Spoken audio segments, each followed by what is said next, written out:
Coucou, salut, bonjour, vous écoutez Climax, le podcast de Télé Loisirs. Climax, le podcast qui vous fait regarder la télé avec les oreilles. Et ce mois-ci, nous allons nous intéresser à la fiction française et en particulier aux 3 feuilletons quotidiens qui rythment vos fins de journée, à savoir dans leur ordre de création Plus belle la vie, lancé en 2004 sur France 3, Demain nous appartient, diffusé à partir de 2017 sur TF1 et Un si grand soleil, qui avait débuté en 2018 sur France 2. À mes côtés pour ce nouveau Climax, mes 3 experts en série, Laurence, Katia et Yann. Salut, Bonjour. Vous êtes prêts à nous chanter les génériques évidemment de ces 3 feuilletons? Laurence, ouais. Oui. Non, mais je pense qu'avec Sébastien, la vie est toujours plus belle. Oh, c'est tellement Et beau. demain appartient à Yann. Oh mon Dieu, ça va. Je vous arrête, sinon ça va devenir ringard. Je m'avance pas trop en considérant ces 3 fictions comme des réussites. Elles réunissent tous les soirs plus de 3 millions de téléspectateurs au moment de leur diffusion. Je compte même pas les replays. Preuve de ce succès, Plus belle la vie et Demain nous appartient sont également diffusés parfois en prime. Je crois qu'un spin-off est même prévu pour Demain nous appartient. Et alors même si elle n'est pas diffusée à la même heure, c'est cette série qui est sans doute la première à avoir été considérée comme concurrente de Plus belle la vie. En quoi elle a cherché à se différencier quand elle a été lancée? Des stars, Ingrid Chauvin, la grande Ingrid Chauvin. D'abord, les chaînes avaient fait plusieurs tentatives auparavant pour lancer des feuilletons qui avaient tout échoué. TF1 a mis le paquet quand elle a lancé Demain nous appartient et elle a tout misé au départ sur son casting avec des figures extrêmement populaires. Ingrid Chauvin, effectivement, Charlotte Valandrey, Laurie. Elle s'est aussi différenciée, je pense, par l'image. Plus belle la vie, bon, ça faisait longtemps qu'elle était à l'antenne. Quand Demain nous appartient est arrivé, on a eu l'impression un peu d'un coup un coup de frais un peu sur ce genre qui est le feuilleton quotidien. Et les Mistral gagnants, et les Mistral gagnants. Avec une image qui était beaucoup plus lumineuse, beaucoup d'extérieur. Oui, beaucoup plus. Quasi la moitié d'extérieur par rapport à Plus belle la vie qui était tournée. À l'époque, en tout cas. Un si grand soleil, elle est arrivée 1 an après Demain nous appartient. Pourquoi c'est arrivé aussi tardivement sur France 2? Alors, il y avait eu des tentatives aussi de France Télé. Je pense que le succès de Demain nous appartient clairement a joué en la faveur d'Un si grand soleil parce que ça a donné, ça a inspiré de nouveau France Télé pour se dire allez, on y va, on lance notre feuilleton. Et là aussi, je pense qu'ils ont aussi cherché à se démarquer. Alors clairement, au niveau de l'image, ça se voit vraiment, c'est flagrant à l'écran. De la mise en scène. La mise en scène, ouais. La musique aussi. La musique, des musiques en anglais, notamment le générique aussi qui est en anglais. Voilà, qui était un choix qui même a pu surprendre au début, mais c'était un parti pris. Et effectivement, aussi une image qui est très léchée et qui est plutôt très belle à l'écran. Oui, avec des parties pris de mise en scène qu'on n'avait pas vu dans les autres feuilletons. Donc c'est étonnant de voir dans un feuilleton des plans un peu... Enfin, je sais pas non plus, mais ce sont quand même des plans travaillés. Et ça, on n'avait pas l'habitude de le voir. Ouais, on est loin du chant contre chant, voilà. Super classique et tout, même si déjà Plus belle la vie avait commencé un peu aussi... Demain nous appartient surtout. Ouais, Plus belle la vie aussi un peu. Déjà en sortant un peu, déjà, même aussi avec leur super décor... France 2 s'est pas dit, à ce moment-là, quand ils ont lancé la production, qu'il pouvait y avoir un risque de saturation et qu'il n'y aurait pas forcément de public pour leur fiction? Je pense pas, et d'autant qu'ils ont fait le choix de lancer un horaire différent de Plus belle la vie et de Demain nous appartient. Donc si on a envie d'enchaîner les 3 feuilletons, c'est possible. Ils ont décalé Plus belle, histoire que les gens puissent avoir à la fois Plus belle, le public puisse aller voir Plus belle et Un si grand soleil. C'est vraiment consanguin en fait. Quand tu regardes un peu les 3 feuilletons, t'as entre Demain nous appartient et Plus belle la vie qui a le même producteur, et t'as Un si grand soleil et Plus belle la vie qui a le même diffuseur en fait. Et les mêmes créateurs au départ. Puisque donc l'équipe qui a lancé les producteurs et créateurs de Un si grand soleil travaillaient à l'époque. Olivier Schlesinger a travaillé pendant des années sur Plus belle la vie.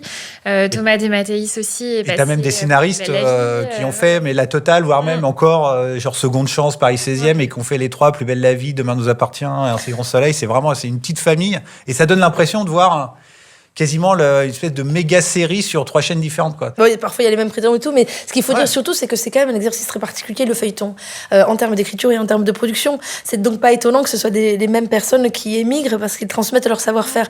Encore une fois, écrire du 26 minutes, grosso modo, 5 jours par semaine, l'écrire, le produire, le jouer, c'est pas rien. Et ça nécessite des talents très particuliers. Oui, parce qu'en termes de production, et avec un épisode diffusé chaque jour du lundi au vendredi, on peut parler d'industrialisation. Mais ça date pas vraiment d'aujourd'hui. Ça a été amené en France, je pense, dans les années 90. Avec Jean-Luc Azoulay et la saga toutes les séries AB, en fait.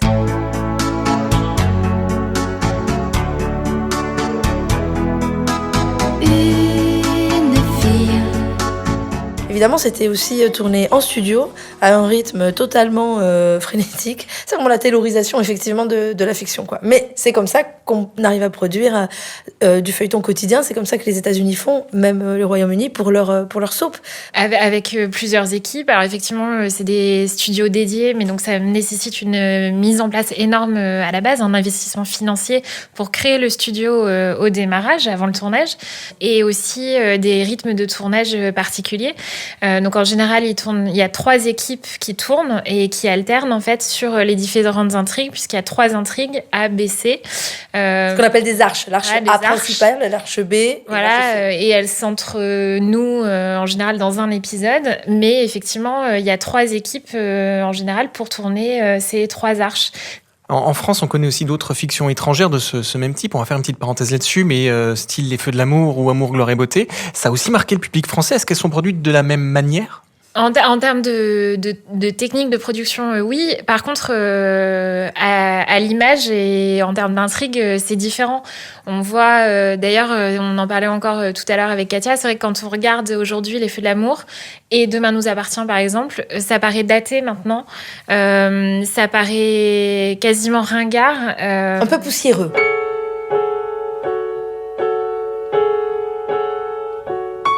Voilà, poussiéreuse, oui, et très, ça fait toc en fait. Alors que Plus belle la vie, Demain nous appartient, Si grand soleil. Bon, alors il y a toujours des intrigues qui sont rocambolesques, voilà. Nawak, comme dirait Yann, non? Exactement. Nawesque. Mais ils ont quand même cherché à s'ancrer dans le quotidien des gens, dans la réalité, surtout Plus belle la vie. Je pense qu'on y reviendra tout à l'heure. Mais il y a un côté, on peut se raccrocher. Ça peut être nos voisins, ça peut être le village d'à côté, voilà. Alors que Genoa City dans Les Feux de l'amour, clairement, on n'est pas du tout dans le même monde. On a l'impression que c'est Noël et Thanksgiving tous les 2 jours. C'est des gens assez riches. On est un peu sur une autre planète, quoi. Effectivement, puis je pense que l'action est beaucoup plus resserrée en France. En tout cas, pour Demain nous appartient, par exemple, un épisode correspond à une journée. Oui, Plus belle Aux États-Unis, l'action elle est beaucoup plus dilatée, quoi. Enfin, je veux dire, après, quand même, il y a des points communs clairs et clairs. Les deux sont fondés sur des intrigues familiales, sur des secrets. Enfin, côté américain ou côté français, c'est ça quand même il y a des codes la nature et l'essence du soap, c'est ça. Il y a des codes très précis dans ce genre qu'on appelle le soap opéra. Effectivement, ils ont tous fait le frère jumeau caché qui débarque, le personnage qu'on pensait mort, ah ben non, il n'était pas mort, on l'avait pas vraiment totalement vu mourir à l'écran. Et il y a toujours un côté à la fois un mélange d'intrigues policières, machination, complot, secret, et une intrigue beaucoup plus amoureuse. Donc la spécificité française, si je comprends bien, c'est plus un sentiment de réalisme, alors que aux États-Unis c'est un peu plus caricatural. On parle beaucoup pour les. Oui, enfin, pardon, Seb, mais c'est un peu ça quand même en France. Par exemple, effectivement, on en parlait avec Yann. Sète, Montpellier et Marseille sont les endroits les plus dangereux. Oui, c'est un peu Copland et ça, c'est Chicago, sur Méditerranée. No-go zone. Voilà, donc c'est réaliste. Oui, enfin, je veux dire, par exemple, Ingrid Chauvin qui incarne Chloé Delcourt, une prof de SVT, elle a été enlevée. Elle a survécu. Pour une prof de SVT. Oui, voilà, elle mène des enquêtes. Enfin, je veux dire, Flore, qui est l'ex-maire de Sète et après qui a été directrice de journal, elle est tombée dans le coma 4 fois. Enfin, c'est réaliste à moitié quand même. Hein. Voilà. Enfin, Non, là où je disais que c'est plus réaliste, c'est que le quotidien est quand même plus ancré dans notre quotidien que les Feux de l'amour ou Amour, gloire et beauté dans le quotidien des téléspectateurs américains, à mon avis. Voilà, avec beaucoup de policiers. C'est vraiment aussi un des trucs qui est vraiment inhérent des 3 soaps français, c'est que vraiment il y a beaucoup d'acteurs et de stars flics. On a beaucoup d'enquêtes, on a dans les commissariats. Là où aux États-Unis, la figure du flic est pas du tout importante. En France, tu as raison, c'est vraiment un des personnages clés du feuilleton, de ce que les chaînes appellent des feuilletons quotidiens. Est-ce que c'est pas une astuce supplémentaire pour tisser un fil conducteur en fait ? Si, ça tisse le fil et ça permet de nouer aussi plusieurs personnages parce qu'effectivement, le flic, il va mener l'enquête sur une famille une semaine, la famille d'à côté la semaine d'après. Et effectivement, il y a sa vie privée, tout ça. Non, mais on pourrait s'interroger pourquoi ils font pas pareil aux États-Unis après tout. Parce que c'est le même ressort. Mais en tout cas, une chose est sûre, c'est que aux États-Unis, la fibre policière est pas tellement pas utilisée. dans le soap. Ouais, voilà, elle est plus utilisée dans les cop shows. En tout cas, pas dans le soap qu'on connaît en France, c'est-à-dire Les Feux de l'amour et Amour, gloire et beauté, parce que le soap, son nom m'échappe là, qui a été diffusé sur France 2 et qui a été Des jours et des vies. Ouais. Là, il y avait quand même un peu plus d'intrigue policière, complètement nawesque aussi. Du coup, Katia, tu parlais de soap. C'est pas péjoratif de dire soap pour ces feuilletons ? Le savon, c'est pas péjoratif du tout. Non, c'est vraiment le terme consacré aux États-Unis. On parle de soap opéra, c'est le nom qu'on utilise pour désigner ces feuilletons quotidiens qui ont été inventés au départ pour vendre du savon. Enfin, c'était les grandes entreprises de lessive et de tout ça qui faisaient de la pub à la radio. Mon savon bouquet, sa pâte est pure et fine. mon savon bouquet. Et donc, pour entourer cette pub, comme nous en France on vend du temps de cerveau disponible, là ils vendaient du soap opéra pour générer du contenu afin de vendre de la pub derrière. Ça a commencé à la radio cette affaire-là. Et effectivement, ça a commencé à la radio parce que c'est une histoire qui n'est pas du tout récente. C'était, les soaps, il y en a depuis des années. Et puis même les feuilletons, tu peux même remonter à la littérature. Oui, bien sûr. Alexandre Dumas, complètement. Ça a commencé en fait les feuilletons. Dans les journaux. Ce qui les caractérise, c'est une petite histoire tous les jours qui finit sur un cliffhanger. Ouais, ultra addictif, quotidien. Voilà. Et au départ, c'était effectivement sur les gazettes, sur les gazettes quotidiennes des journaux écrits. Et oui, Sébastien, un petit peu d'histoire. Je vois, mais on n'est rien sans elle, Laurence. Oh, c'est beau, c'est beau. Oh, j'ai aussi le droit de faire un peu de philosophie. Dans les années 90, les soaps, AB Productions notamment, ils avaient plutôt mauvaise réputation. On disait toujours que, évidemment, c'était caricatural, que les jeunes gens qui étaient dedans ne jouaient pas très bien. Est-ce qu'aujourd'hui, les trois feuilletons là qui sont des cartons, on peut le dire, est-ce qu'ils ont un peu changé l'image des Français, et pas uniquement des fans, des Français, sur ce type de production? Juste, moi, je veux revenir sur les productions AB. Les productions AB, elles étaient écrites par un seul homme, quasi. En l'occurrence, Jean-Luc Azoulay. Et elles le sont toujours, d'ailleurs. Oui, et les Mystères de l'amour le sont toujours. Ça veut dire que quand on doit écrire, en plus de ses fonctions de producteur, en plus de... c'est vraiment lui qui écrivait tout, sincèrement. Il écrivait beaucoup de choses. Salamuse, c'est sa danseuse. Jean-François Porry, c'est ça, non? Oui, vraiment. Après, c'était aussi dans le sein du Club Dorothée aussi. C'était pas pour que le grand public. La création des premiers sitcoms, c'est Salut les musclés, les garçons. C'était pour un public vraiment complètement différent de celui de maintenant. Ça a dépassé après le public. Mais non, c'était juste pour expliquer que les dialogues n'étaient pas complètement... Enfin, c'était pas du Proust, quoi. Voilà. Je dis pas que Demain nous appartient, Si grand soleil, plus belle la vie, soit très littéraire. Mais néanmoins, il y a toute une armée de scénaristes qui travaillent dessus. Voilà, c'est plus professionnel, c'est un peu moins... Mais du coup, pour répondre à ta question, je pense que oui. Je pense que l'image du feuilleton en France a changé. Alors effectivement, quand Plus belle la vie a commencé, ça avait pas bonne réputation, ça avait pas une bonne image. Les comédiens vous racontent encore aujourd'hui que c'était difficile. On leur disait, mais pourquoi tu vas là-dedans? Fais surtout pas ça, c'est l'erreur de ta carrière. Et puis aujourd'hui, les mêmes personnes qui leur ont dit ça à l'époque, visiblement... reviennent en leur disant est-ce que tu n'aurais pas un rôle dans ton feuilleton pour moi? Mais bon, au début, c'était la vie, c'était super dur. Les audiences étaient vraiment pas bonnes. Oui, visuellement, c'était très daté. Et France 3, d'ailleurs, a laissé le temps à la série de faire sa place, de s'installer dans les paysages. Il a fallu combien de temps pour que ça s'installe? 1 an et demi, 2 ans. Mais il faut dire aussi quelque chose, c'est que au tout début, Plus belle la vie n'était pas un soap. Plus belle la vie se voulait extrêmement réaliste. Donc en fait, c'était chiant. Enfin, les gens... Oui, après, ils ont changé les scénarios. C'est-à-dire qu'après, ils ont un petit peu boosté les scénarios. Ils ont mis un petit peu d'essence. Oui, forcément, en 15 ans, on évolue. Non, mais même au départ. C'est-à-dire qu'au début, ils voulaient vraiment faire un feuilleton réaliste. Ils se sont aperçus que pour le coup, le feuilleton réaliste, tenir tous les jours sur une intrigue très, voilà, ce que vous voyez, bon, ça ne marchait pas. Et là où l'image a aussi changé, c'est que en termes de... Alors si on prend Plus belle la vie, parce qu'effectivement, des trois, c'est l'historique et elle a 15 ans maintenant, l'image a changé parce que aussi, elle s'est renouvelée. Alors probablement sous l'influence de DNA, d'Un si grand soleil, ça a fait du bien aussi à Plus belle la vie d'avoir l'arrivée de ces deux concurrentes, parce qu'on voit depuis 1 an et demi, 2 ans, Plus belle la vie, oui, ça a changé. La vie est plus belle. On est vraiment bien. Alors, l'image, elle a changé. L'image est beaucoup plus belle. Il y a beaucoup plus de scènes tournées en extérieur. Ils ont investi dans la production. Ils ont investi dans une équipe qui fait justement que des décors extérieurs. Ils ont aussi misé sur un peu plus de musique. Alors, moins que Un si grand soleil, par exemple, mais ils ont mis plus de musique. Enfin, du coup, voilà, ils se sont modernisés. Ils ont su se moderniser.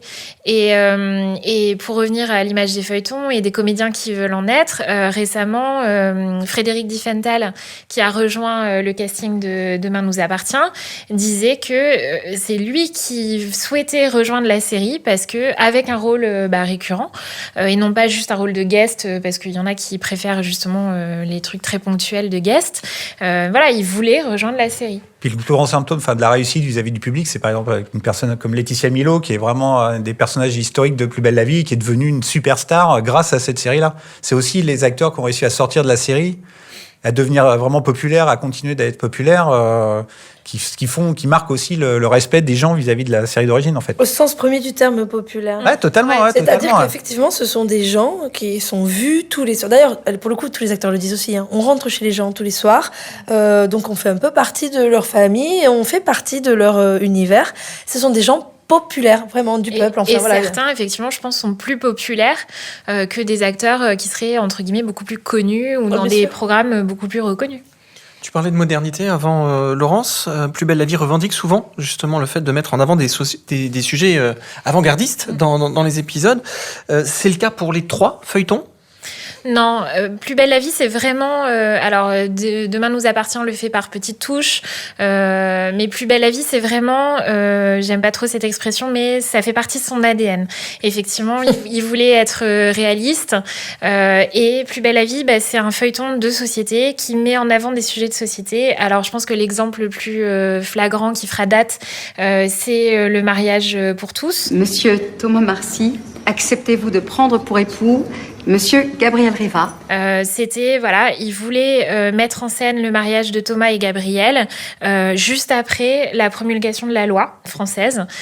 Donc, ils ont suivi le calendrier législatif et c'était prêt. Et ça a été le premier mariage homosexuel à la télévision française. Sachant il y a eu d'autres sujets. Sachant qu'auparavant, ils avaient été aussi parmi les premiers à montrer un personnage, un héros de premier plan, gay. En l'occurrence, le même Thomas, et de façon positive. C'est-à-dire qu'on le traitait exactement comme tous les autres personnages de la série. Il y avait aussi les élections, ils ont suivi les élections. Ouais. Ils tournaient des épisodes spécifiques en fonction des résultats d'élections. Ouais. Enfin, vraiment, c'est l'ADN de Plus belle la vie, de coller à l'actualité, à la société, et aussi avec les personnages transgenres. Ils se veulent aussi progressistes, hein. Ils le disent, les producteurs le disaient à l'époque, et les scénaristes aussi, c'est une production progressiste avec ce que ça veut dire. Et ils ont l'ambition, quand ils traitent de ce genre de sujet, alors on peut en penser ce qu'on veut sur le traitement, mais leur ambition, c'est de prendre un sujet de société et le traiter de tous les points de vue possibles. Donc on va avoir par exemple un personnage comme Myrtha, qui est conservateur, traditionnaliste, un personnage qui va avoir l'opinion inverse de Myrtha, qui elle justement va être plus pour faire avancer les choses, etc. Donc ils essayent toujours de montrer que sur tous les sujets, c'est jamais blanc ou noir. Mais juste, pardon, pour cacher, quand même, Demain nous appartient, il va par touche aussi. Oui, par exemple, on a un personnage transgenre, on a parlé un petit peu des migrants. On a parlé des femmes battues. Voilà. Ouais, alors qu'un si grand soleil, pas du tout. Ils sont pas du tout. C'est du bourrin premier degré. C'est pas leur registre. Des flics, des histoires de couple, tout ça. Et il n'y a pas d'humour non plus. C'est vraiment bien bourrin. Quelques petites problématiques de société qui ont quand même été évoquées dans un cycle. Le racisme notamment dernièrement, puisqu'il y a une des gamines, une des ados qui se fait molester parce qu'elle est noire. On parlait de l'influence que ces 2 feuilletons avaient un peu insufflé tout à l'heure à Plus belle la vie. Est-ce qu'au-delà, il y a un effet sur la fiction française en règle générale ? Je pense que c'est le succès de Plus belle la vie, ça a aussi insufflé quelque part le renouveau de la fiction française, l'air de rien. Parce que c'est vraiment effectivement une série vraiment très très populaire et tout, mais ça a quand même éduqué quelque part le public à apprécier les fictions françaises, et c'est comme ça que ça a permis le renouveau énorme des fictions françaises qu'on a maintenant, quoi. Oui, il y a cet aspect-là, puis il y a aussi le fait que, encore une fois, ce sont des productions énormes avec beaucoup de gens. C'est une école formidable pour les acteurs, mais aussi pour les scénaristes, mais aussi pour les réalisateurs. Enfin, je veux dire, ça fait travailler beaucoup de gens dans l'industrie de la fiction en France. Comme tu disais, effectivement, c'est un autre format. À l'époque, en fait, quand Plus belle la vie est arrivé, on était, nous, surtout habitués à des 90 minutes. C'était le règne de Julie Lescaut, Navarro, enfin, voilà, tout ce genre de choses.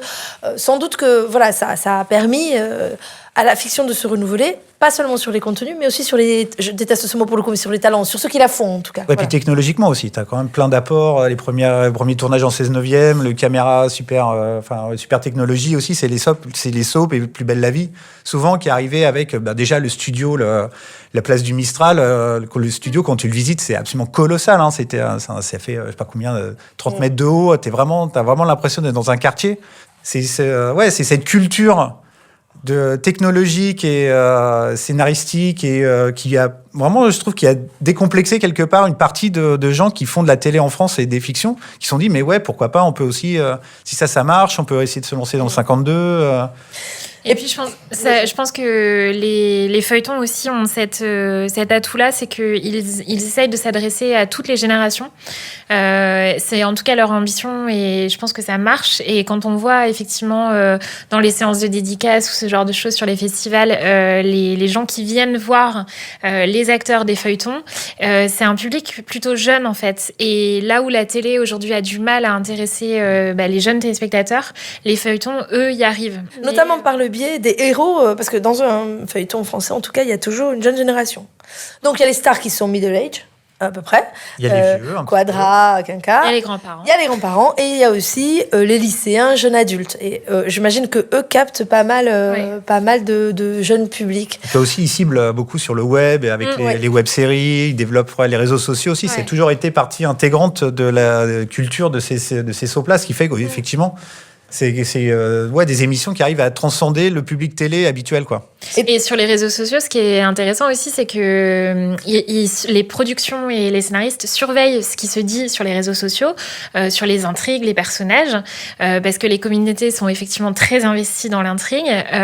Et par exemple, les producteurs d'Un si grand soleil nous disaient que, oui, quand il y a un personnage que les gens détestent, pour eux c'est génial, parce que c'est un personnage qu'il faut garder, qu'il faut cultiver, parce que justement ça crée quelque chose. Donc ils s'en servent, et ils se servent des réseaux sociaux comme un indicateur pour développer telle intrigue, tel personnage, accentuer ou pas. Pas que, ça aussi, ça a été une école formidable. Par exemple, le TF1 surinvesti Demain nous appartient sur les réseaux sociaux. Enfin, je veux dire, c'est vraiment sur mytf1.fr, par exemple. Tous les jours. Tous les jours, ils postent 2-3 vidéos, ils postent des spoilers. Enfin, je veux dire, c'est devenu aussi un outil de promotion, mais aussi de relais. Enfin, je veux dire, il y a une espèce de cercle là. C'est une espèce de première délinéarisation aussi. Oui, complètement. Tu peux regarder c'est 360 là aujourd'hui. Tu peux regarder les épisodes comme tu veux. T'es pas non plus enchaîné. À la diffusion télé, tu peux voir quasiment tous les épisodes en replay. Ça crée une communauté. C'est-à-dire ils capitalisent là-dessus aussi, sur la communauté soap. Je suis un peu surpris parce que quand je pensais qu'on aborderait ces sujets-là, je pensais que ce serait un peu plus clivant, mais en fait, tous les trois, vous êtes plutôt d'accord sur la qualité de ces trois. Ça dépend ce que tu entends par qualité. En tout cas, sur leurs répercussions, les termes sont plutôt positifs depuis qu'on en parle dans ce podcast. Est-ce qu'elles méritent vraiment leur succès, du coup ? Ça, c'est toujours compliqué à dire, savoir est-ce que ça mérite. Est-ce que moi personnellement, c'est vraiment pas ma cam. Ah, ça y est, on va. Mais c'est même assez fascinant de voir. C'est ce que je disais tout à l'heure, l'impression de voir un immense. T'as l'impression de voir un film par jour. T'as l'impression que vraiment toutes les intrigues pourraient se regrouper pour avoir des spin-offs. Il y a même des fans qui rêvent d'avoir des personnages d'un soap qui rêvent dans un crossover. Des crossovers de malades, ils peuvent pas, et ça se fera jamais malheureusement. Après, effectivement, qualitativement, surtout, Demain nous appartient. Ingrid Chauvin, c'est pas l'actrice du siècle, quoi. C'est un peu. Alors moi je dirais pas. Alors au-delà de ça, tu as raison, mais tu as raison, j'en sais rien. Non, je me positionnerai pas sur ça. Pour moi, quand on regarde un feuilleton quotidien, il faut savoir ce qu'on regarde. Voilà. On va pas regarder une série de HBO. On va regarder une série où on n'aura pas besoin de trop réfléchir. C'est quelque chose qui nous divertit au sens premier du terme. C'est divertissant. C'est pas toujours, les dialogues sont pas toujours exceptionnels. Tous les acteurs sont peut-être pas sortis de la Shakespeare Academy. Néanmoins, moi, je trouve que c'est pas si pire en vrai. Je trouve qu'il y en a quand même qui sont même très très bons. Dans Demain nous appartient, je trouve Julie de Bazac très bonne. À l'inverse de toi, je trouve que Ingrid Chauvin se débrouille plutôt pas mal. L'effet des espèces de faire de la comédie avec Brasseur là, et sa famille, c'est un peu difficile. Mais clairement, Yann, je pense que t'es pas le public. Pour moi, ce que vient de dire Katia, j'avais un collègue qui résumerait ça avec une expression. Ça remplit le cahier des charges. Voilà, on sait pourquoi on vient voir ce genre de série. On sait ce qu'on vient y trouver. Et oui, ça fait le job de ce cahier. Ça remplit ce cahier des charges. Oui, ça respecte son public. Hein. Et c'est addictif. Voilà, moi, personnellement, la suite. Voilà. Moi, personnellement, j'avoue, j'ai dû commencer à les suivre pour le travail. Ça a été au début, il y a quelques années, une fois de temps en temps. Et puis après, ça devient tous les jours. Et puis, oui, c'est addictif. On se prend au jeu. On est en plein dans les intrigues. Regarder ça à la fois premier degré en étant vraiment on a l'impression de vivre avec les gens et aussi en deuxième ou millième degré en rigolant. Moi, je vais faire mon coming out. Clairement, moi, j'ai regardé Amour, gloire et beauté avant de travailler comme journaliste fiction. J'adorais ça. Et je peux même vous dire que j'adorais Des jours et des vies, qui est le plus naouesque de tous les soaps ever. Et que je trouve que c'est extraordinaire, en fait, de voir à quel point parfois on peut écrire et jouer des choses à ce point comment on dit Voilà, moi il y a quelque chose d'assez jouissif là-dedans. Et je trouve même que nos soaps français sont un peu trop sages. J'adore, je trouve que le côté complètement... Alors moi pour le coup, je préfère suivre nos soaps français que les américains parce qu'effectivement ça me parle plus. Et, moi j'adore des mesures, le fondu au noir, les liftings. Et puis il y a un truc aussi, alors pour les voir... Écoute-moi bien Laurence, ça suffit maintenant. Pour les voir en interview ou sur les festivals, en reportage, etc. Les acteurs qui sont dans ces feuilletons sont plutôt des chouettes personnes. C'est des belles rencontres. Après, des grandes questions, c'est un peu comment ils vont réussir à faire rebondir leur carrière à un moment, à moins qu'ils décident de rester. Est-ce que c'est une question, ça je pense qu'il y en a qui ont envie et il y en a qui... Mais alors là, c'est toujours les genres de questions que je me pose, savoir quand tu joues dans une série ou un film qui marque tellement ou qui est vu par beaucoup de gens. Pas forcément, mais il y en a certains qui vont avoir des envies d'ailleurs et tout, et c'est super dur. Savoir la question, c'est comment ils vont réussir à s'en sortir. Par exemple, la télé américaine, dernièrement, le seul qui est vraiment sorti de. Il y en a plein. Du lot. Non, des feux de l'amour, il y en a plein. Ils sont tous passés à un moment ou à un autre par les Georges Clooney, ces personnages. Non, Eva Longoria, elle vient du soap. Mais oui, mais ouais. Ils sont tous aux États-Unis. Ils sont tous passés par les. Non, mais alors pour le coup, la seule différence que je ferais, c'est que tu vois un personnage comme Georges Clooney, il était connu mondialement pour Urgence. Pour les feux de l'amour, je trouve que c'est pas exactement le même public. Me regarde pas avec ce regard de tueuse. Je trouve que chez Marmour. Je ne suis pas du tout. Chez Marmour, tu vois, il y a beaucoup de gens qui savent même pas qu'il a joué dans Les Feux de l'amour, tu vois. Alors que Clooney. Et chez Marmour, pour des tas de gens, c'était Malcolm. Oui, mais pas pour le grand public. C'est vraiment pour un public beaucoup plus ciblé, je trouve, quoi. Mais juste pour revenir sur ce que tu dis, il y a deux choses là-dessus. C'est que Eric Braeden, qui incarne Victor Newman dans Les Feux de l'amour, il a eu une carrière avant, et après, il a joué dans Titanic, il a fait 2-3 trucs. Il dit assez souvent, moi, quand même, il y a des acteurs, il y en a plein à Hollywood. Il y en a des milliers, il y en a plein qui crèvent la faim. Mais lui, ils m'ont dit sur Hollywood Boulevard. Oui, moi, j'ai un travail et je vis de mon travail, c'est formidable. En France, ils disent la même chose. C'est une question innocente. Moi, je leur dis pas. Je te réponds innocemment. Et une Ingrid Chauvin, par exemple, elle s'est installée à 7. Elle était à un point de sa carrière où elle est partie là-bas. Son mari Thierry Pétieux réalise en plus le feuilleton Demain nous appartient. Ils ont un fils, Tom, ils vivent tous les trois à 7, ils sont très heureux là-bas, elle ne veut pas du tout revenir à Paris. Pour elle, c'est du pain béni. Oui, mais elle doit être typiquement Ingrid Chauvin, c'est quelqu'un qui avait déjà une carrière. C'est pas quelqu'un qui est né, qui a grandi, qui est devenu célèbre avec cette série. Mais Clément Rémy. Mais après, tu parlais. On sait jamais, il y en a qui vont y arriver, il y en a qui vont pas y arriver. Non, mais tu parlais de Laetitia Milo tout à l'heure. Et effectivement, Laetitia Milo, aujourd'hui, c'est la question inverse. C'est est-ce qu'elle va un jour revenir dans Le Plus belle la vie, puisqu'elle a dit qu'elle n'était pas partie, qu'elle n'en partirait jamais. En l'occurrence, on l'a pas vue depuis bientôt 2 ans. C'est une question d'argent, je pense. Ça va finir par se faire. Mais parce qu'elle a réussi à faire d'autres choses. C'est un miracle. Fabienne Cara, qui, je pense, longtemps a voulu suivre un peu le même chemin. Là, elle est en train d'y arriver. Alors, elle fait d'autres fictions. Ça y est, elle a décroché un des rôles récurrents de section de recherche sur TF1. Donc, mais elle continue à faire les deux.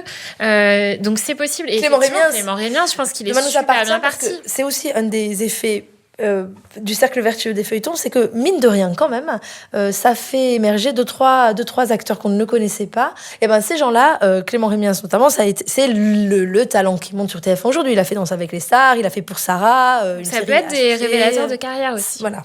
On parlait de spin-off. Quels sont les événements pour nos 3 soaps en 2020 ? Alors, Un si grand soleil réfléchit à faire un prime. Pour l'instant, je pense que c'est encore un peu tôt pour eux, mais ils en parlent. Demain nous appartient réfléchit à un deuxième prime. Et le premier avait super bien marché. Ils ont fait la meilleure audience avec, je crois. Et effectivement, il y a ce fameux spin-off qui reste encore très mystérieux aujourd'hui. Qui n'a pas été confirmé par la chaîne. Mais bon, voilà, il y a quand même... Et Plus belle la vie. Plus belle la vie fait des primes très régulièrement. Là, on est fin janvier. Ils sont en train de tourner le prochain. On arrive au 4 millième épisode. Voilà, on arrive au 4 millième épisode. On vient de fêter les 15 ans. Ça nous fait un beau programme pour ce semestre. Vous qui ne regardez peut-être pas les feuilletons français, peut-être qu'on vous a encouragé aujourd'hui à en découvrir certains. En tout cas, merci beaucoup de nous avoir écoutés. C'est la fin de ce climax. Merci Katia, Laurence et Yann. Merci à Seb. Comme d'habitude, vous pouvez nous retrouver. J'adore parce qu'en fait, vous voyez pas, mais Seb, à chaque fois, il nous remercie, puis après, il attend. Il attend qu'on lui dise merci. On lui donne... C'est ça. On lui dit J'attendais un peu plus d'interaction, mais bon. Et on rappelle que Seb est notre grand soleil. Merci, Seb. Flatteuse. Comme d'habitude, vous pouvez nous retrouver sur Apple Podcasts, Spotify, Deezer, Pipa, SoundCloud. N'hésitez pas à commenter ce podcast sur les différents réseaux sociaux de Télé Loisirs, mais aussi sur les plateformes. Salut! Salut! Salut! À bientôt!